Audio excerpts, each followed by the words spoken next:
Welcome to the Last European YouTube channel. My website's thelasteuropean.com and my Twitter is The Last European and my Instagram is The Last European, or also known as Eagle European.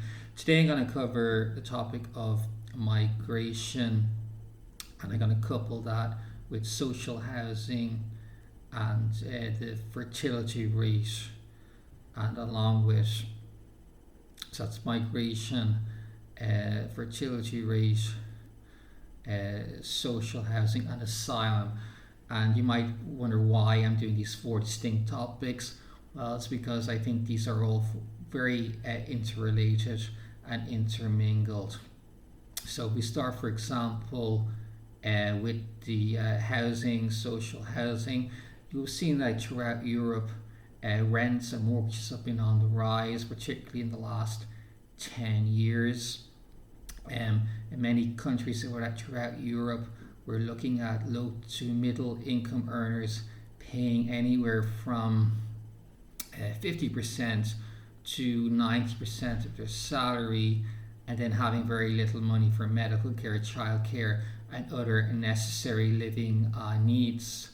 So if you look at the social initiative throughout Europe, that has created the backdrop then for what we would say is a very a society in which graduates have been emigrating. If we look at Italy and Ireland, where there's been a significant brain drain, and then also along with the brain drain, we're looking at then people deciding that it's too expensive to have a family, that they can't afford childcare, they can't buy a house, or they can't rent a house. So then let's look at the result of this is obviously the fertility rate. So if we go around Europe, we'll see an average fertility rate of 1.4, 1.5, less than the replacement ratio of 2.1. So besides a continent which is declining in size and economic prowess, the population is drastically decreasing. Look, other reasons why the population might be decreasing, besides the social initiative, which has been insufficient, there hasn't been large incentives for family growth, traditional family values. Instead, we've been pushing in Europe, woke ideology, gender identity, sexual identity, not traditional family values. So now we're at where we're at, and now we have a population decline.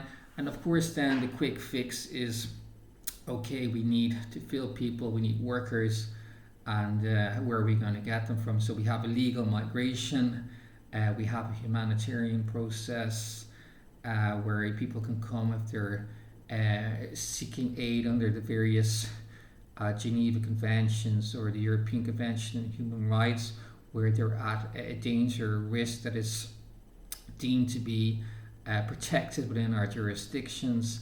So we have a wave of people looking, legal migrants from various countries, then also people coming over applying for asylum. Now, in many situations, these asylum applications are not educated, and some cases may have criminal background checks and may have mental issues that haven't been fully checked. So that is creating a big problem in our societies, in that we're having a large amount of people coming over and they may not be able to actually fully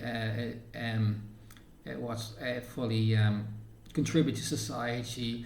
Their culture might be vastly different from what our culture is, and they may not be able to mix or intermingle in society, and they may also have mental issues, psychiatric issues, drug problems, and other things, which is not going to help. It's only going to be a burden on society here in Europe. So that's an issue we have with the asylum process. While Europe is probably the most generous place in the world for asylum applications, if we look at other jurisdictions such as Japan, South Korea, only a fraction of actual applicants are granted in those countries, which is very small in comparison to Europe, where a huge number of similar applications are given the go ahead for a full asylum and residency package in Europe. So now we also obviously have a legal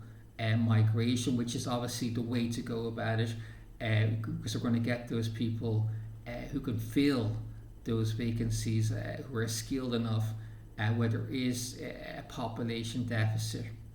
But as you will see just from my earlier analysis, the real problem is the social initiative and not creating the basic conditions to encourage families in European countries to reproduce from a housing, healthcare, and cost analysis in their country. So that's what Europe needs to tackle first.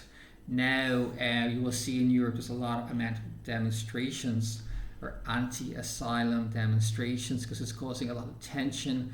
There's a limited amount of housing and essential services. So basically there is competition between the new arrivals and the population that are there for limited housing and other essential services. So that is creating havoc throughout Europe. As we see, some of them that do arrive, they do commit crimes. They haven't had full background checks. So that is a problem. I think that going forward, we would need to introduce serious criminal background checks for anyone, regardless if they're looking for asylum or a regular visa. Along with, of course, discussed lastly, is disease prevention and psychiatric checks as well, because a lot of these crimes that have been committed in Europe, they really seem to be something that's very linked with mental health issues.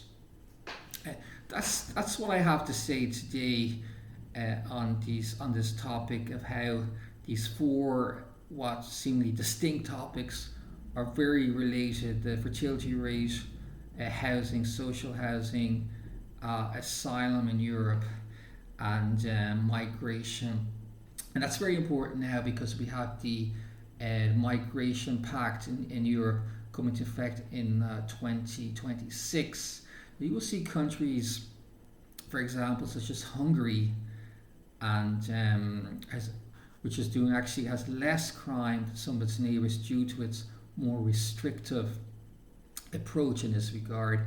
And recently Greece had to suspend asylum for 3 months from North Africa as it was overwhelmed.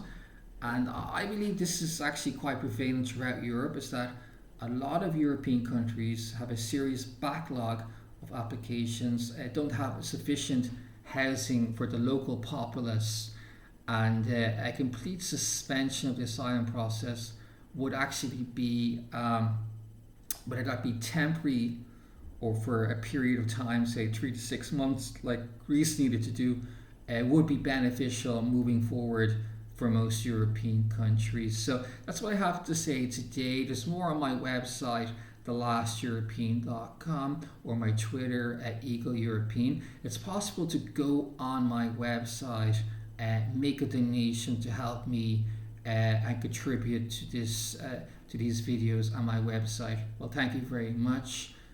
Au revoir and auf Wiedersehen.